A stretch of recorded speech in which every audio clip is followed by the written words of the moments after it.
que Dieu fait pour sa gloire. Nous allons te confier notre frère qui va annoncer la parole. Et je prie en ce moment que tu viennes prendre possession de sa personne, afin que c'est toi qui parles au travers de sa voix. C'est toi qui parles au travers de sa personne. Remplis-le, lui, Saint-Esprit, et dispose-lui. Béni sois-tu, Saint-Esprit. Béni sois-tu.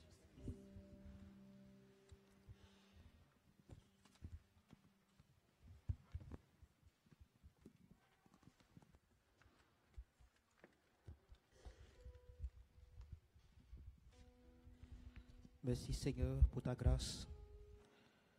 Merci pour ta présence. Merci toi qui nous rassembles une fois encore ici. Merci pour ton amour. Nous sommes l'œuvre de ton amour, Seigneur.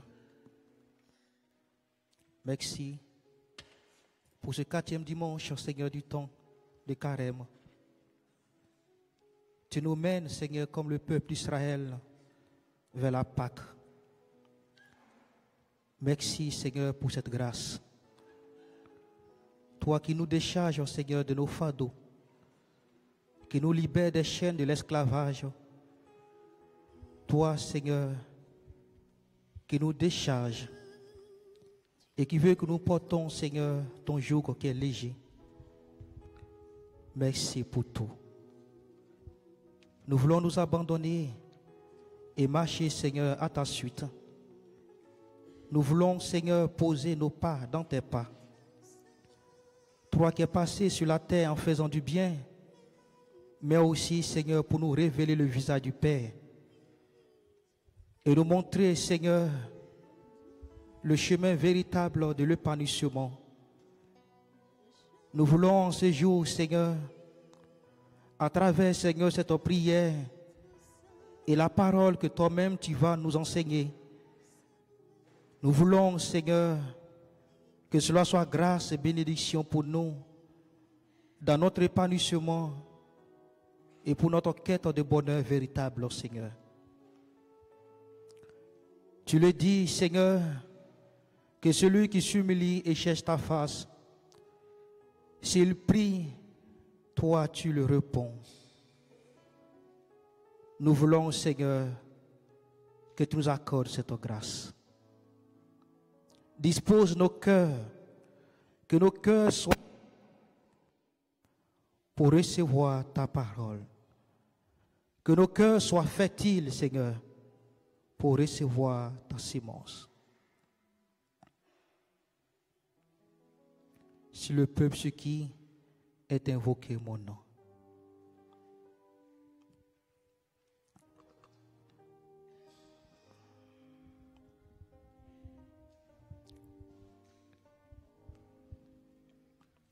Si le peuple sur qui est invoqué mon nom, si le peuple sur qui est invoqué mon nom, si mille et prie cherche ma face, et c'est de tous tes péchés. Se mille et prie et cherche ma face, se détourne de ses péchés. Si le peuple sur qui est invoqué mon nom, si le peuple sur qui est invoqué mon nom, se mille et prie et cherche ma face, se détourne de ses péchés.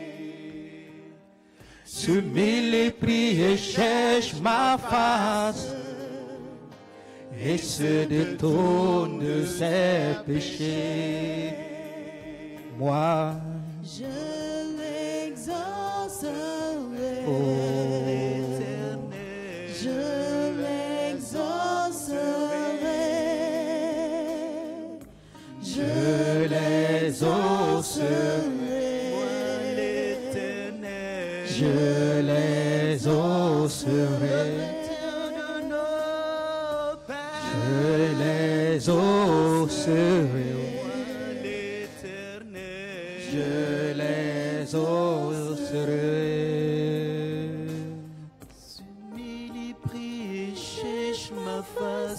Si mon peuple sur qui est invoqué mon nom s'humilie, prie, recherche ma présence et se répand de sa mauvaise conduite, moi du ciel, j'écouterai, je pardonnerai ses péchés et je restaurerai son pays.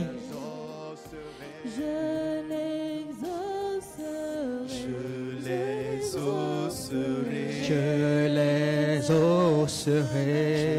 Je les osserai. Je les osserai. Je les osserai. Je les osserai.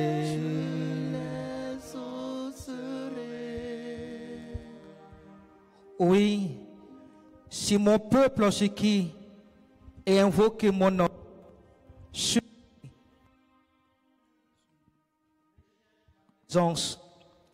et se repent de sa mauvaise conduite, moi du ciel, j'écouterai, je pardonnerai ses péchés et je restaurerai son pays. Maranatha.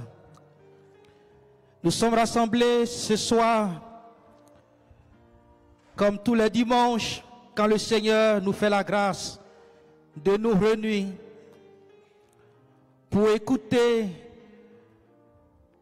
sa parole. Il nous fait grâce en ce jour, 4e dimanche du temps de Carême, de commencer notre séminaire sur l'humilité.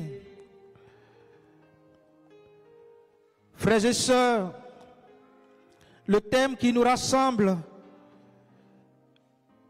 est comment travailler à acquérir l'humilité. Et comme nous pouvons le constater, nous venons de chanter ce thème même selon ce que est dit dans le livre des 2 Chroniques, chapitre 7, le verset 14. Le chant que nous venons de chanter est tiré de ce passage. 2 Chroniques, le chapitre 7, le verset 14. Sur mon peuple, sur qui est invoqué mon nom, s'humilie, prie, recherche ma face ou ma présence, s'il se repent de sa mauvaise conduite, moi du ciel, j'écouterai, je pardonnerai ses péchés et je restaurerai son pays. Amen. Que pouvons-nous dire sur l'humilité? Une réalité vraie et concrète de notre existence qui nous dépasse et aussi qui est problématique. Parler de l'humilité n'est pas chose facile dans le sens, frères et sœurs, où cela peut être mal compris ou mal vécu. Mais allons plus précisément à l'étymologie même du mot humilité. Le mot vient du latin humilis. Et le latin le définit comme quelque chose qui est penché vers la terre, comme quelque chose qui s'attache aux choses les plus basses. Déjà, cette définition renferme toute une problématique dans le sens où il dit que c'est quelque chose qui se dit, c'est une chose qui est penchée vers le bas ou quelque chose qui s'attache aux choses les plus basses. S'arrêter à cette définition, frères et sœurs,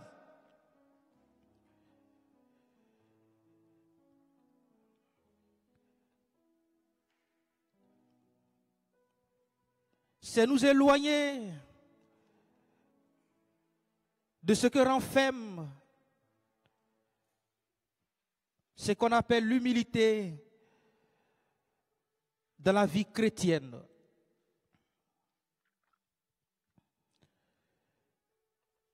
La définition générale de ce mot, frères et sœurs, peut être interprétée selon ce que nous voulons. Cela peut être négatif, et donc l'humilité peut être une mauvaise chose si cela doit nous rattacher aux choses les plus basses. Mais cela peut être aussi interprété dans un autre sens, où l'humilité, selon la conception chrétienne, fait partie des vertus. Et 2 Chroniques, le chapitre 7, verset 14, nous l'a bien signifié. Si mon peuple sur qui est invoqué mon nom s'humilie, le mot ressort. S'il se répand et recherche ma face, je l'écouterai, je pardonnerai ses péchés. Alors tout de suite, nous pouvons dire que le mot humilité, tel que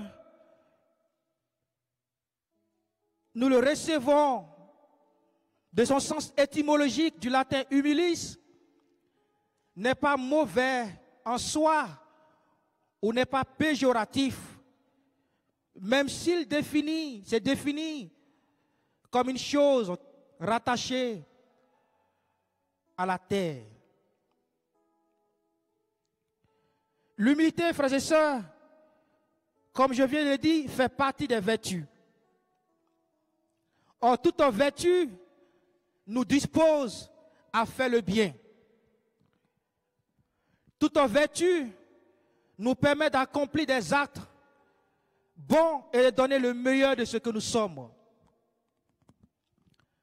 Toute vertu permet de régler nos actes et permet aussi de donner nos passions, car l'homme est passionnel. Il y a en homme les passions. Dans l'âme, les passions. Et les passions ne sont pas mauvaises en soi. Mais quand elles dépassent les limites, elles deviennent dangereuses.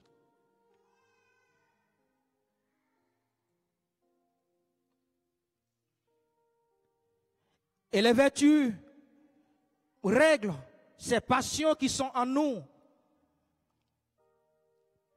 pour ne pas déborder.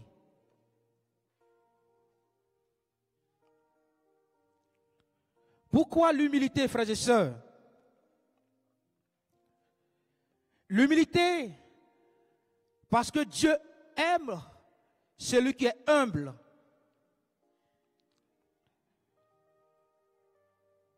La Vierge Marie nous le dit dans son Magnificat.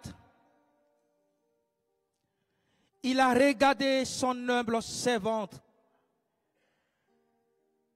Et tous les âges désormais me diront, bienheureuse. Dieu aime l'humble.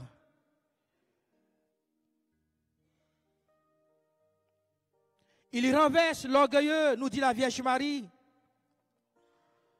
Mais celui qui est humble communie à l'amour merveilleux de Dieu. Et la Vierge Marie est l'exemple palpable, concret, qui a communié à cet amour divin. Elle qui a porté le Verbe de Dieu, le Fils de Dieu, Dieu lui-même. Dieu aime l'humble. Celui qui est humble communie à son amour.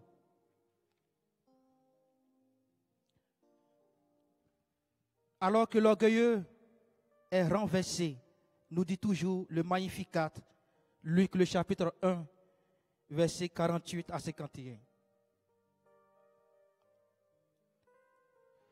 Toutefois, dans la Bible, frères et sœurs, quand Dieu nous invite à l'imiter, il ne nous demande pas des choses extraordinaires. Il ne nous demande pas de faire les miracles. Il le dira lui-même, ces choses que vous voyez disparaîtront, mais ma parole demeure. C'est-à-dire, le Dieu restera pour toujours. Et toutefois, qu'il nous invite dans sa parole à l'imiter, c'est pour être des humbles. Toutefois que Dieu nous invite, c'est pour devenir des personnes humbles. Le moyen, par excellence, frères et sœurs, d'être divinisé en restant toujours homme, c'est l'humilité. Et je m'explique. Dieu, dans sa toute puissance, qui a fait le ciel et la terre, qui est capable d'envoyer à l'existence ce qui n'existe pas, va un moment de la vie ou de l'existence, de l'histoire des hommes, abandonner sa place de gloire, son privilège, son trône, et descendre jusqu'à l'homme. Il descend juste dans le sein d'une femme, dans les entrailles d'une femme. Il se fait porter pendant 9 mois. Il se laisse élever, éduquer par l'homme. Il se laisse façonner parce qu'il apprend la culture juive. Il apprend le métier de charpentier. Lui qui est Dieu. Philippiens 2 nous dit, c'est pourquoi il a encore été élevé. Frères et sœurs, l'humilité nous divinise. Fait de nous des dieux. Puisque cela nous fait communier à l'amour éternel de Dieu.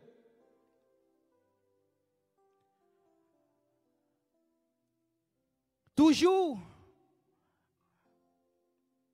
en expliquant cette pensée, jetons un regard sur la Vierge Marie. Elle dit, désormais, tous les âges me diront bienheureuse. De toutes les femmes qui ont vécu dans l'humanité,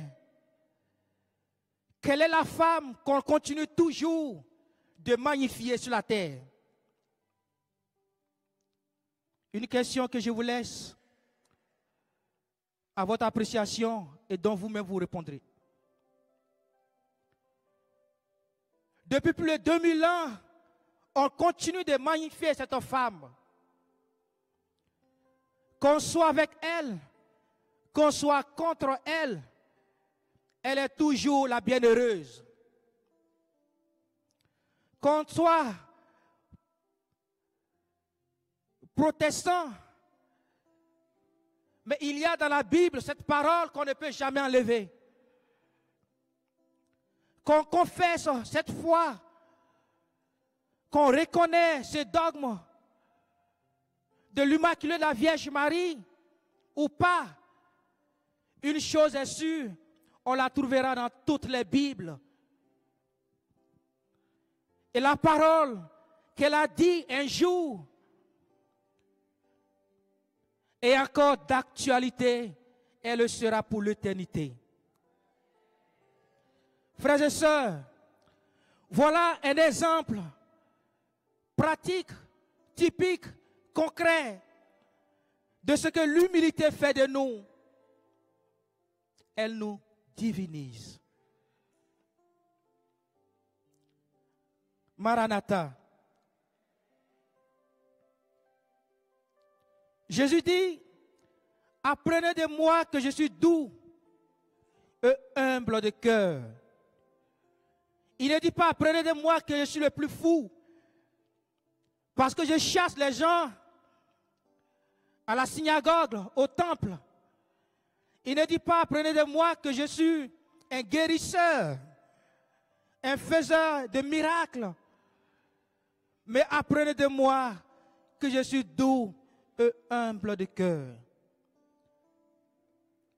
Voilà le chemin qui nous donne pour être comme lui, pour être à lui, frères et sœurs.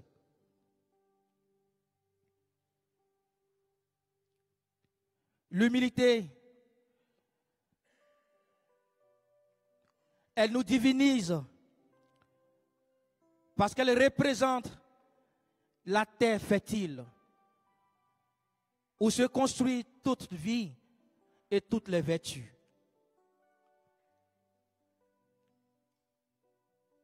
L'humilité, c'est la bonne terre qui fait prospérer les vertus. C'est pourquoi il dit, imitez-moi, apprenez de moi que je suis doux et humble de cœur. L'humilité, frères et sœurs, si elle nous élève à Dieu, c'est parce qu'elle repousse ce qui est horrible aux yeux de Dieu, ce qui est méprisant aux yeux de Dieu, ce que Dieu n'aime pas. Vous me direz, qu'est-ce que c'est? C'est l'orgueil. C'est l'orgueil.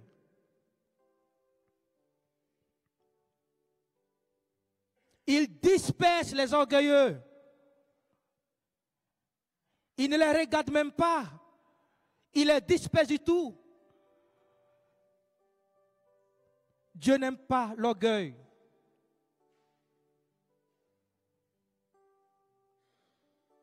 La seule chose qu'il méprise de tout son être, c'est l'orgueilleux. La Bible dit qu'il reprend le pécheur, mais quand il s'agit de l'orgueilleux, on dit il le disperse. Comme si l'orgueil n'était pas un péché. Ou celui qui est orgueilleux n'était pas un pécheur.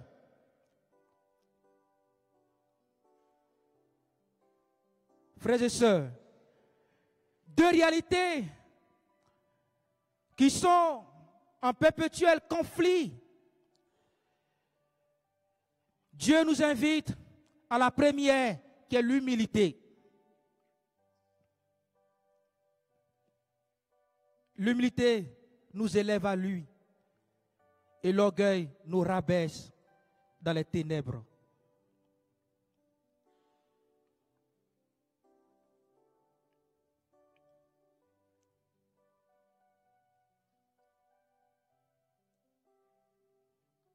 Amen.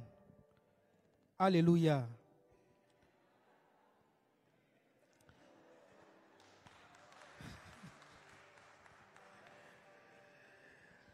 En continuant. Bon, je peux me permettre parce que c'est le 4e dimanche.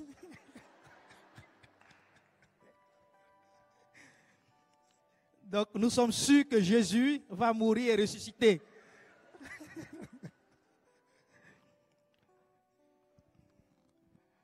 Amen.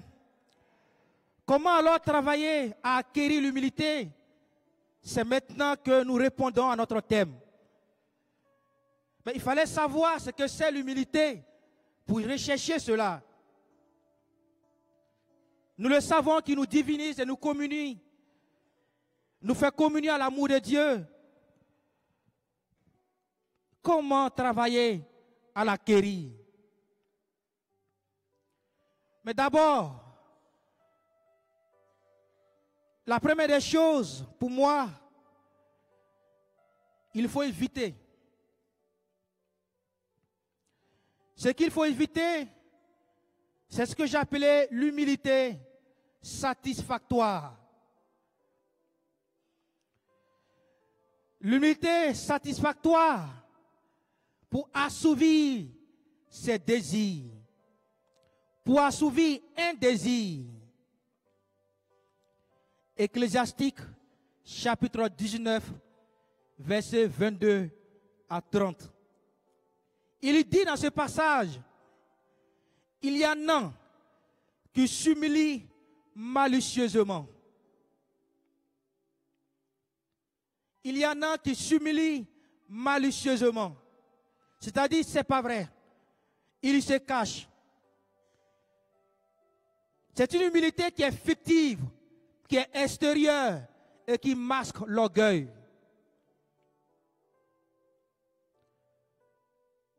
Si l'humilité, frères et sœurs,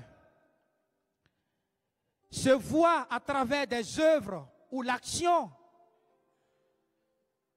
mais retenons ceci. Saint Augustin dit, elle est la pauvreté de l'esprit. Alors, l'humilité relève de l'intériorité, de notre intérieur. On peut masquer, mais Dieu qui lit dans nos cœurs, c'est toute chose.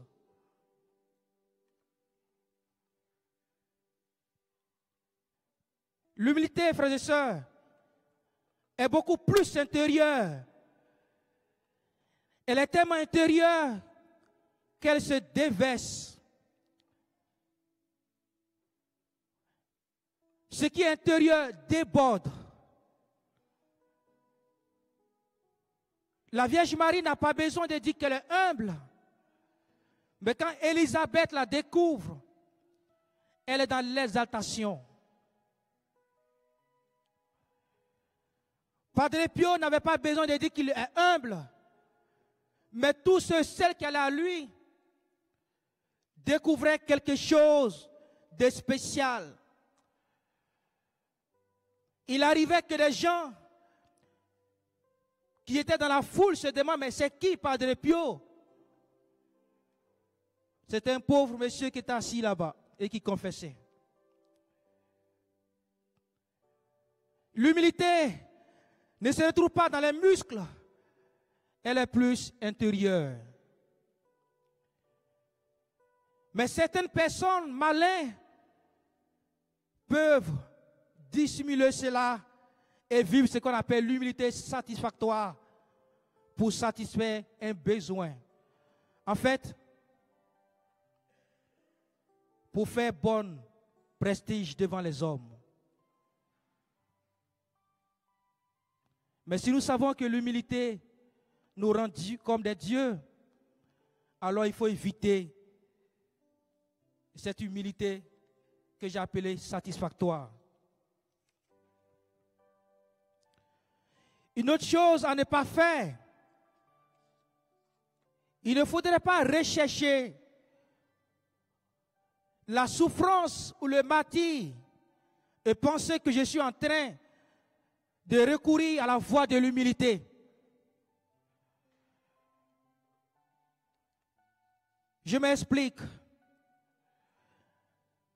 Chercher à être calomnié par les gens et ne pas répondre n'est pas un chemin d'humilité.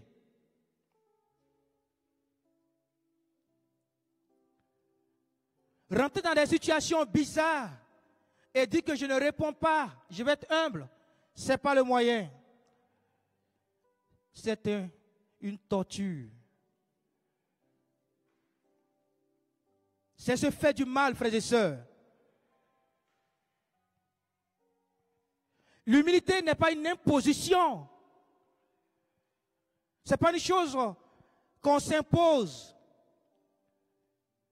Mais comme je le dis, je le dirai à la suite, c'est une chose qu'on reçoit, qu'on cultive, qu'on laisse grandir.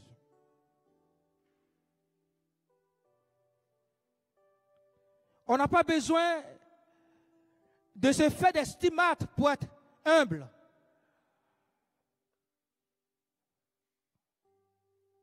Cela vient à nous, frères et sœurs. Et je dirai à la suite, Dieu nous l'impose et il laisse notre liberté l'accepter.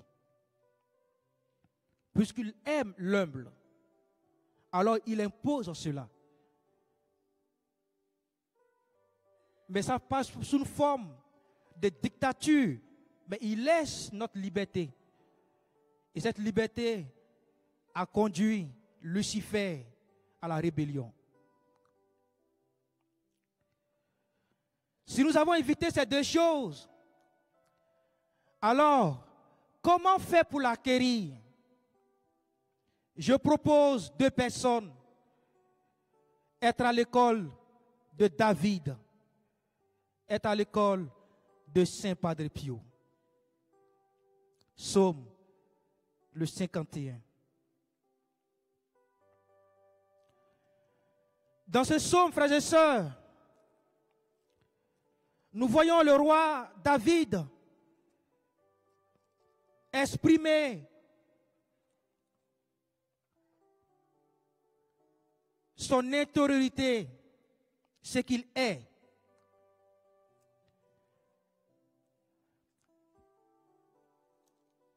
Un psaume composé après qu'il a découvert, quand il a découvert qu'il avait fait du tort à son général Uri, à qui il a pris la femme et qu'il a fait tuer.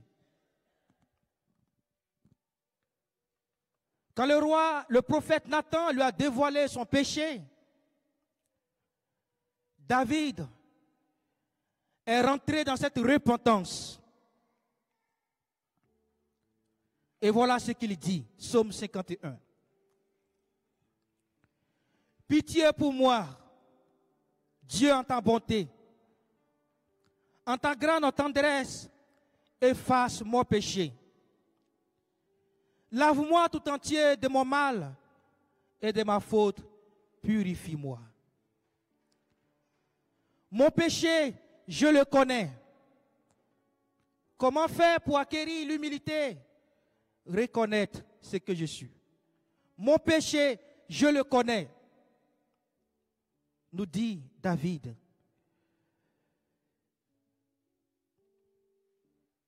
Si nous rentrons dans cette étape, dans cette école,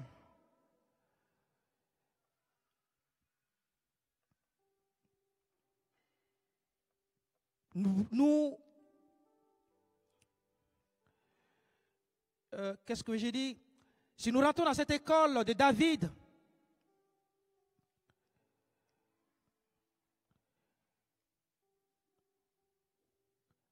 nous recevons,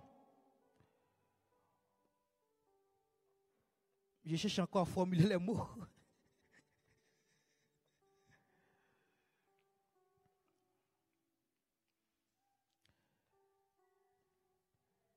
Nous rentrons dans un esprit d'abandon.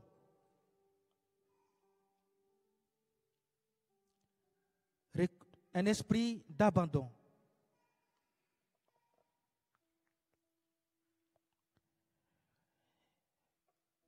Pour arriver à cet esprit d'abandon,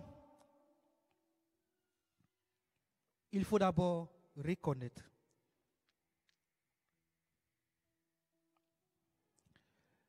C'est bizarre. C'est comme ça.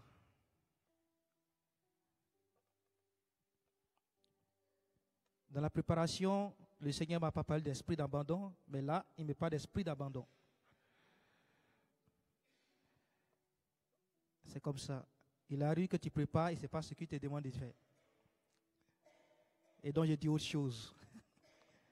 Je dis ce qu'il veut que je veux. Mon péché, je le connais.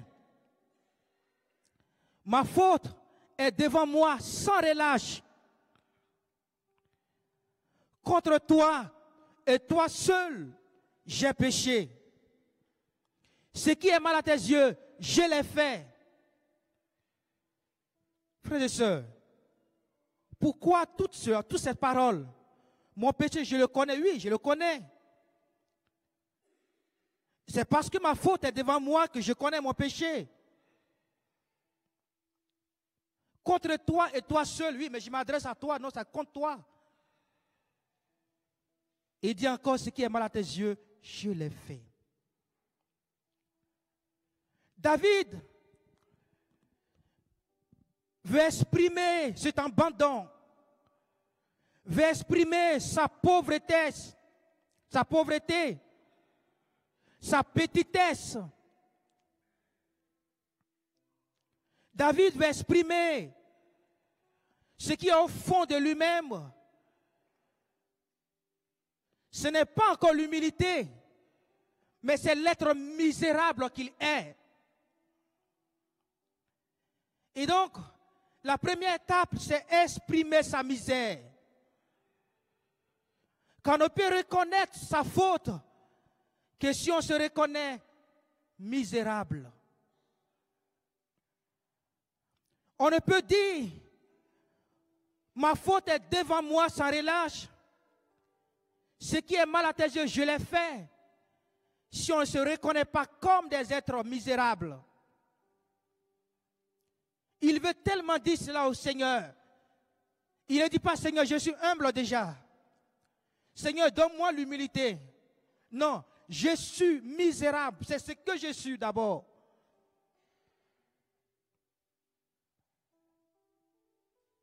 Et il continue. Pour que tu montres ta justice quand tu parles et que paraisse ta victoire quand tu juges. Vois, mauvais je suis né, pécheur ma mère m'a conçu. Mais tu aimes la vérité au fond de l'être. Tu aimes la vérité au fond de l'être. Dans le secret, tu m'apprends la sagesse. Ôte mes taches avec l'hysope et je serai pur. Lave-moi, je serai blanc plus que la neige. Frères et sœurs, et on peut continuer, vous pouvez continuer le psaume. Mais la suite, c'est après avoir reconnu, dit au Seigneur sa misère, qu'il va demander au Seigneur de le purifier.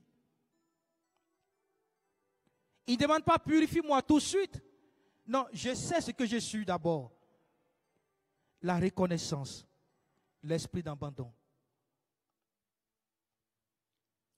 Et cela, c'est l'humilité d'édification qui s'oppose à ce qu'il ne faut pas faire, satisfactoire, parce qu'on veut faire, on veut montrer à la face des gens.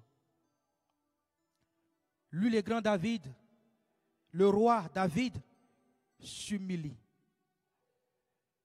Il ne dit pas, Nathan, j'ai compris, vas-y. Et puis c'est moi le roi d'abord. Qu'est-ce que ça fait si je me prends une femme que je veux? Et puis c'est mon général. J'ai droit de vie et de mort sur lui. Moi, David, j'ai fait tomber les têtes. Qu'est-ce que ça fait de tuer un seul? La Bible dit qu'il est rentré dans une repentance quand Nathan lui a dévoilé son péché, son orgueil, l'avidité qui était en lui. Quand il a découvert l'envie pernicieuse qui l'a conduit au meurtre, il est rentré dans la repentance. Il ne dit pas, Seigneur, mais toi-même tu savais qu'elle était jolie. En plus, elle prenait son bain et moi je l'ai vue, Seigneur. Bon, tout qu'on fait, la chair est faible, mon Dieu. La deuxième des choses, frères et sœurs,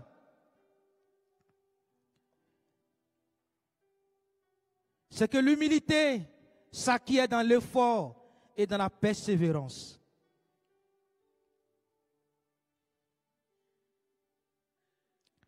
L'humilité, frères et sœurs, s'acquiert à travers l'autre, à travers les corrections, ce qu'on va dire fraternelles, les remarques qu'on peut nous faire. À David, Nathan lui a dit, c'est pas bien. Qui est Nathan pour dire cela à David? Il accepte cette parole. L'unité commence, frères et sœurs, par là aussi. Accepter ces remarques, les remarques. Accepter qu'on nous reprend, même quand nous pensons avoir bien fait.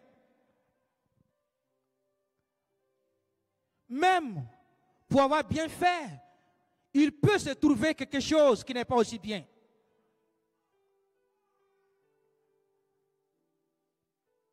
Et donc, accepter la remarque peut nous aider à retravailler ce que j'ai pensé bien faire.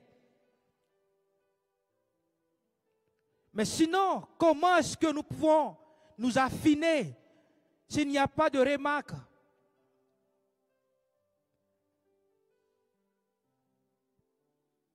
C'est l'autre qui nous permet, frères et sœurs, de nous édifier et de progresser dans notre épanouissement. Les remarques peuvent être mauvaises, ou je vais dire brusques, ou blessantes. Mais une chose est sûre, toute remarque est édifiante. Toute remarque est édifiante. C'est une expérience qu'il faut vivre, frères et sœurs. Ça fait mal quand on te fait une remarque alors que tu penses avoir bien fait. Mais il faut t'asseoir et commence à examiner toutes ces choses que tu as fait. Essaie de faire la part des choses, surtout la responsabilité. Et dis, mais qu'est-ce que je devais faire que je n'ai pas bien fait? Ça nous aide. Je dis par expérience.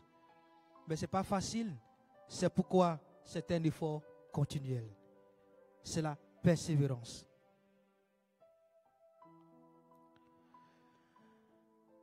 En allant à l'école de Saint-Pio, frères et sœurs, l'exercice que nous faisons avant toutes les prières, le numéro 7 nous dit ceci. Ô Saint Padre Pio, prodige d'humilité, obtenez-nous par votre puissante intercession d'avoir un même sentiment de nous-mêmes et d'accepter les humiliations. Il continue avec amour, ou au moins avec sérénité d'âme. Là encore c'est bon, mais sans jamais garder rancune à ceux qui nous les infligent.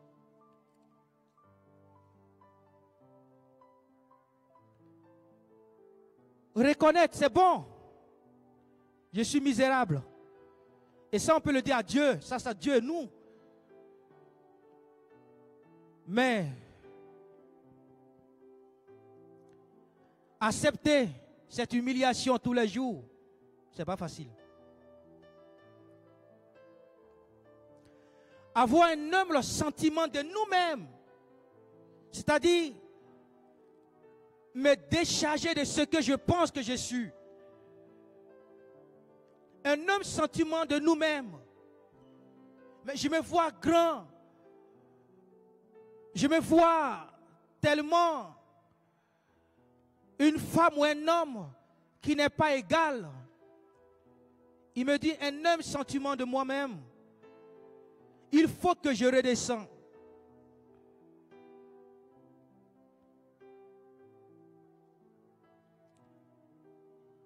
Et s'il arrivait que je suis humilié, il dit que je dois l'accepter avec amour. Comment l'acquérir? Accepter toute humiliation par amour. Ou au moins, si cela est difficile pour nous, avec sérénité d'âme, mais sans jamais garder de rancune à ceux qui nous les infligent. Voilà les deux personnes que je nous propose.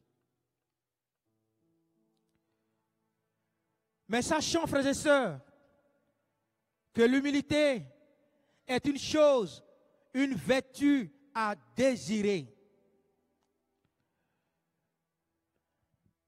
Elle est à désirer, mais elle est aussi une grâce, puisqu'elle est une vertu. Et puisqu'elle est une grâce et une vertu, alors le Seigneur travaille en nous l'humilité. Souvenons-nous que la définition nous dit que l'humilité, c'est tout ce qui a trait à la terre. Humilis. Or, Dieu a travaillé la terre et nous a donné son souffle. Et demander cette grâce de l'humilité, c'est dire au Seigneur, retravaille-moi encore. Pas parce que tu n'as pas été bien fait à l'origine, mais parce que l'homme a été perverti par le péché. Alors, on demande sa grâce de nous retransformer pour que nous redevenions comme nous étions avant le péché d'Adam et Ève. Dieu continue de travailler l'humilis, selon le latin, la terre que nous sommes. S'il ne travaille pas cette terre,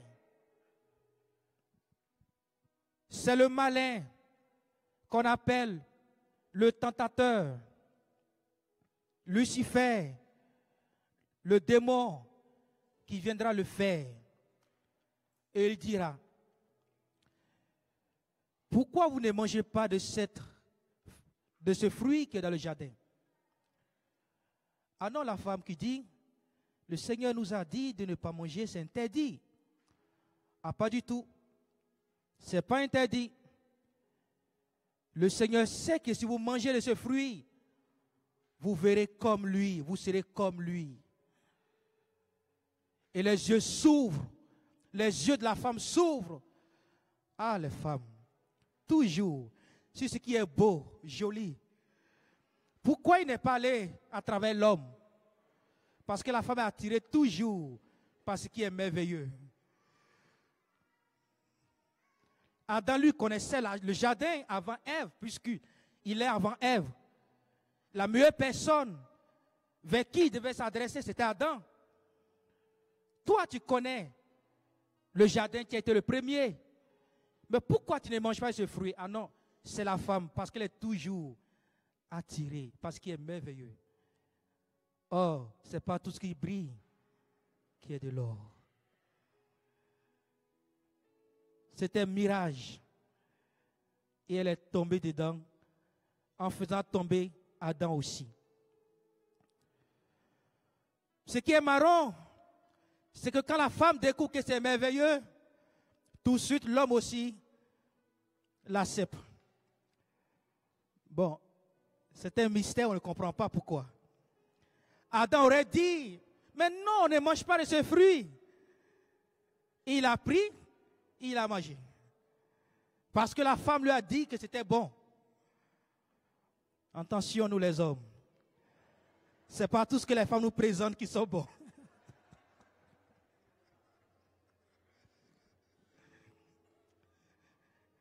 Adam n'a pas aidé Ève, malheureusement. Et donc, pour continuer, en fermant cette parenthèse, Dieu doit nous travailler.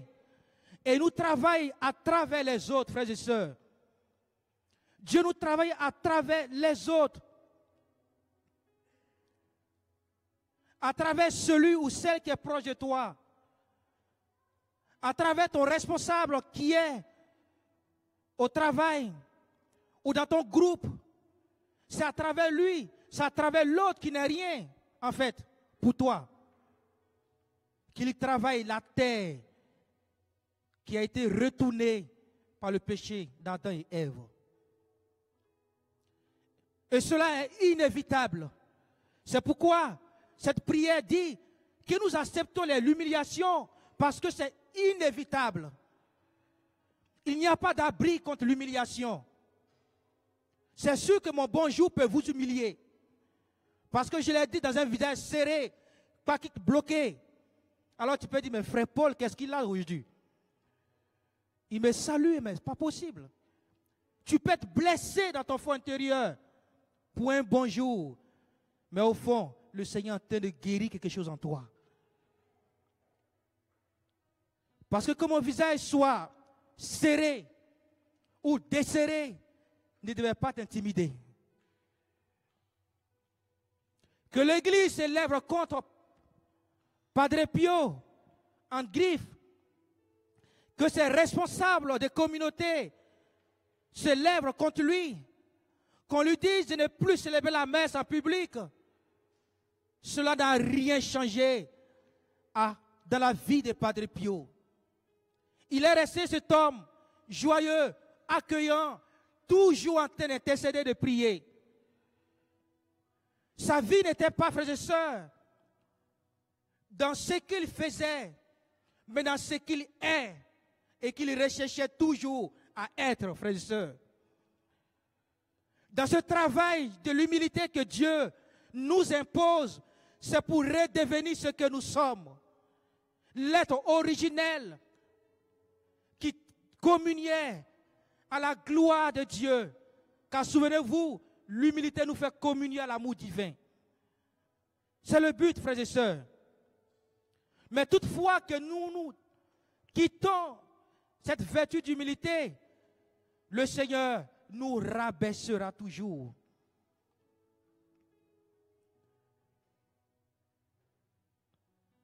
Alors, on ne recherche pas l'humiliation, mais si cela arrive, il faut l'aimer pour l'amour de Dieu. Il ne suffit pas seulement d'aimer, sinon finalement on sera ce qu'on appelle des masos. Il faut l'offrir au Seigneur. Il faut aimer, parce que Dieu est en train de travailler quelque chose en toi. Mais ne reste pas à aimer seulement, il faut l'offrir. Comment acquérir l'humilité? Aussi, offrir ce que je reçois comme humiliation.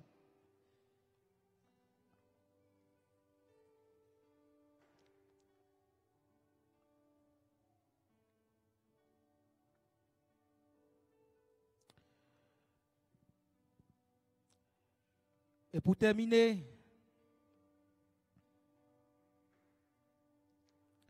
il faut véritablement se disposer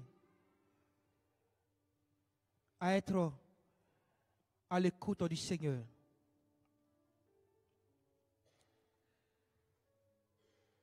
Se disposer à être à l'écoute du Seigneur. Chers frères et sœurs, pour moi, la meilleure manière d'acquérir l'humilité,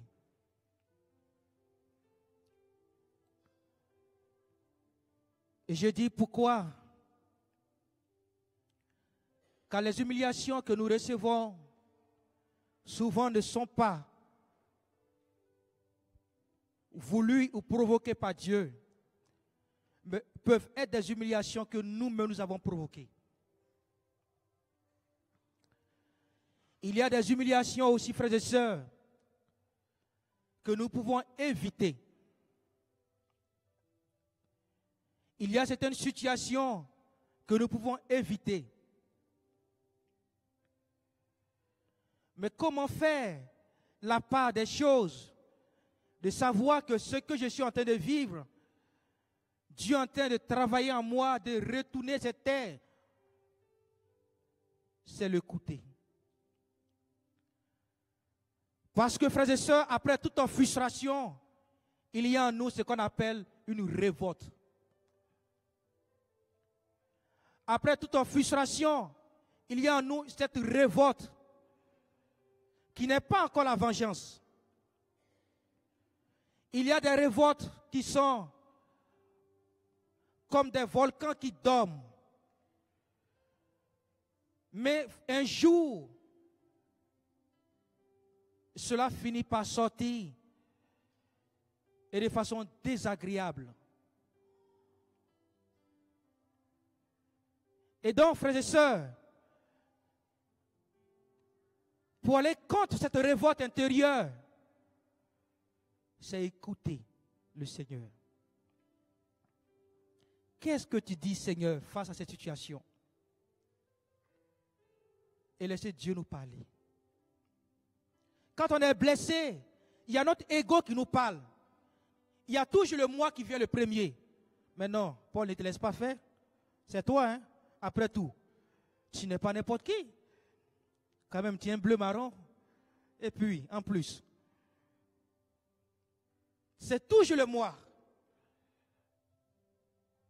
Il faut répondre. Tu es un homme, tu es une femme. Si tu ne réponds pas, il ne saura pas qui tu es. Toujours le moi. S'il n'y a pas l'écoute, frères et sœurs, on répond tout de suite au moi. Il faut écouter. Au-delà de tout, il faut écouter le Seigneur. On peut accepter la remarque. Ok, j'ai compris. Mais si on n'écoute pas le Seigneur pour qu'il nous aide à discerner et à trouver le sens de cette remarque, il aura un jour, tôt ou tard, cette révolte. Et nous sommes tous disposés à cela. Et certains en font l'expérience tous les jours. Aujourd'hui même, je veux que tu retiennes cette chose. Comment acquérir l'humilité? En un seul point pour moi, c'est écouter. C'est écouter. Écouter Dieu, mais aussi écouter les autres. Notre monde, frères et sœurs, est en désarroi parce qu'il n'y a plus d'écoute. Une anecdote, je venais des cours et un monsieur qui voulait se renseigner. En fait, il est passé et puis il revient, il me dit, en passant, il me dit, j'entends, dit, ah oui, il y a celui-là au moins, tiens, voilà un qui n'a pas d'écouteur dans les oreilles. Voilà, c'était sa parole. Je n'ai pas compris en fait.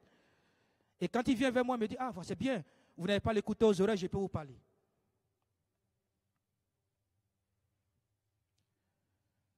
J'ai médité sur l'attitude du monsieur. Je n'étais pas la seule personne. Il a traversé tout le monde. Mais ils avaient des écouteurs dans l'oreille. On n'écoute plus. On n'écoute plus. Et parce qu'on n'écoute pas, Nous sommes désemparés. Nous sommes déboussolés. Nous sommes, frères et sœurs, dispersés. Qu'est-ce que nous écoutons? Le moi. Or, le moi n'est pas toujours vrai.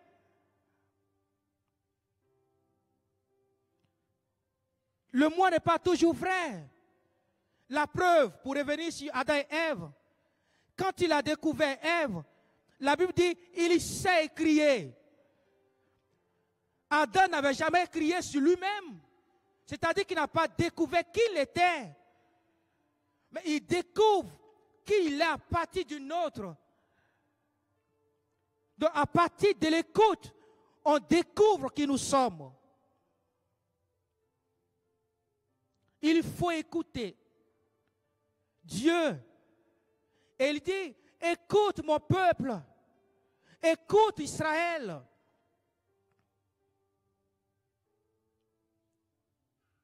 Retiens tout cela. Dans tous ces bavardages que j'ai faits, ces déluges de mots, désert d'idées, retiens que la meilleure manière d'acquérir l'humilité, c'est d'écouter. Je ne dis pas qu'il faut écouter, il faut tout écouter. Écouter tout le monde. Parce que même son enfant, bébé, peut nous enseigner. Alors, c'est tout le monde qu'on écoute. Même le fou qui est en train de passer a un enseignement à nous laisser. L'écoute. L'écoute et l'écoute. Et enfin,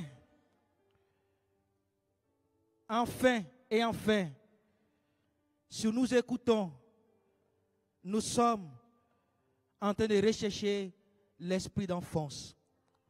L'enfant est doux et humble. Psaume 131 que vous pourrez méditer. Matthieu le chapitre 18, verset 3 que vous pourrez aussi méditer. L'écoute nous mène sur le chemin de l'enfance. Voilà, frères et sœurs, comment nous pouvons acquérir l'humilité au-delà de ce qu'elle est humiliante. Elle nous frappe, elle nous déroute souvent. Mais si nous écoutons dans l'humiliation, dans les remarques qu'on nous fait, nous retiendrons ce qui est bon. Et nous pourrons, frères et sœurs, être comme Dieu veut l'être. Béni pour sa gloire. Que sa grâce nous aide, que sa grâce nous soutienne pour être véritablement des humbles. Ce n'est pas facile, mais écoutons. Je vous assure que c'est important. En écoutant, tu seras mal blessé 2 fois. Mal blessé 2 fois. Ah oui, je mets mal dessus 2 fois. C'est vrai. En fait, tu découvres ta nudité, tu découvres ton néant, tu découvres ta misère. Et ça boue en toi. Ça boue, ça boue. Et en fin de compte, tu retrouves le chemin. Faites cette expérience en sortant de cette église. Écoutez, écoutez, écoutez, écoutez. Vous verrez beaucoup de choses. Puisse Dieu nous bénir pour sa gloire. Amen.